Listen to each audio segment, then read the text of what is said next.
Sarmatlar, eski çağlarda bugünkü Ukrayna, Rusya ve Kazakistan topraklarında yaşamış, savaşçı ruhlarıyla tanınan göçebe bir halktı. Milattan önce 6. yüzyıldan milattan sonra 4. yüzyıla kadar Doğu Avrupa ve Orta Asya'da varlıklarını sürdürdüler. İskitlerle akraba oldukları biliniyor ve milattan önce 4. yüzyıldan itibaren Karadeniz'in kuzeyindeki bozkırlarda büyük bir güç haline geldiler. Sarmatların kökenleri ile ilgili farklı görüşler vardır. Bazı araştırmacılar Sarmatların Doğu İran kökenli olduğunu, dillerinin İskit diline benzediğini söylüyor. Ancak Sarmatların ve İskitlerin İran kökenli olduğunu söyleyen araştırmacılar, Türklerin kökenini Hunlarla sınırlamaya çalışanlardır. Çoğu araştırmacı Sarmatların Türk kökenli olabileceğini savunuyor. Hatta arkeolojik bulgular, onların ön Türk topluluklarından yani Saka topluluklarından biri olabileceğini gösteriyor. Sarmatlar ile Türk topluluklarında ortak olarak var olan çok sayıda veriye rastlanmıştır. Bu çalışmada Sarmatların köken olarak Türk topluluklarından bazılarının ataları olabileceği ve ön Türk kavimi olabileceğine işaret eden bulgular üzerinde durulmaktadır. Sarmatlar göçebe bir yaşam sürdürdü ve süvarilik konusunda ustalaştılar. Kadınların toplumsal hayatta önemli bir yeri vardı. Hatta kadın savaşçılar, Amazon efsanesine ilham kaynağı oldu. Tıpkı Kimmerler'de olduğu gibi, Sarmat kadınlarının da savaşçı kimliğiyle tanınıyordu. Ve Sarmat savaşçı kadınları birini öldürmedikçe evlenemezdi. Zamanla güçlerini artıran Sarmatlar, M.Ö. 4. yüzyılda İskit egemenliğine son verdi. Milattan sonra 1. yüzyılda Roma İmparatorluğu'yla karşı karşıya geldiler. Bazen Romalılara karşı savaştılar. Bazen de onların yanında paralı asker olarak görev aldılar. Mesela, Roma İmparatoru Trajan'ın Daçya'yı fethettiği dönemde, Sarmat kabileleri önce Daçyalıların yanında savaştı ama yenilgiden önce saf değiştirdi. Milattan sonra 4. yüzyıla gelindiğinde, Hunların Avrupa'ya girişiyle Sarmatların gücü azaldı.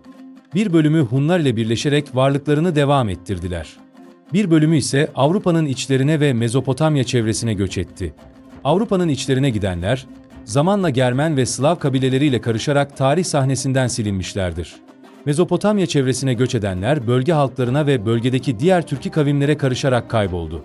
Kültürel açıdan da oldukça zengin bir halk olan Sarmatlar, altın süslemeler ve hayvan figürleriyle bezenmiş sanat eserleri bıraktılar.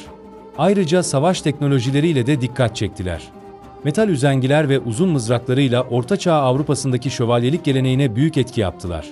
Bugün Polonya, Macaristan ve Rusya'daki bazı halkların Sarmatlarla genetik ve kültürel bağları olduğu düşünülüyor. Hatta Polonya'da soylular kendilerini Sarmat kökenli olarak görüyordu. Ve bu düşünce Sarmatizm adında bir akıma dönüştü. Milattan önce 5. yüzyıl Yunan tarihçisi Herodot, Sarmatları İskitlerle bağlantılı bir halk olarak tanımlar.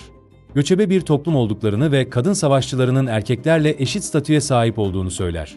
Milattan önce 1. yüzyıl Yunan tarihçisi Strabon, Sarmatları İskitlerin bir kolu olarak tanımlar.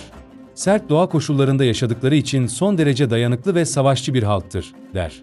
Milattan sonra 1. yüzyıl Romalı tarihçi Tacitus, Sarmatları Roma'nın kuzey sınırında tehlikeli bir düşman olarak tanımlar ve okçuluk ve süvarilik konusunda usta olduklarını belirtir.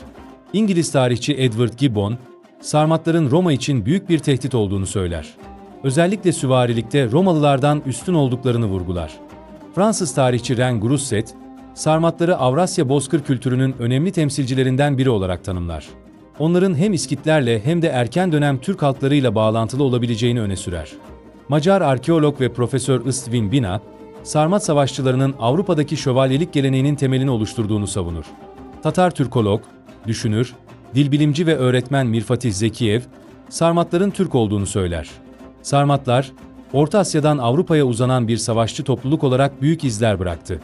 Kadın savaşçılarından süvarilik tekniklerine kadar birçok alanda etkili oldular. Onların mirası bugün hem tarih kitaplarında hem de bazı halkların kültüründe yaşamaya devam ediyor.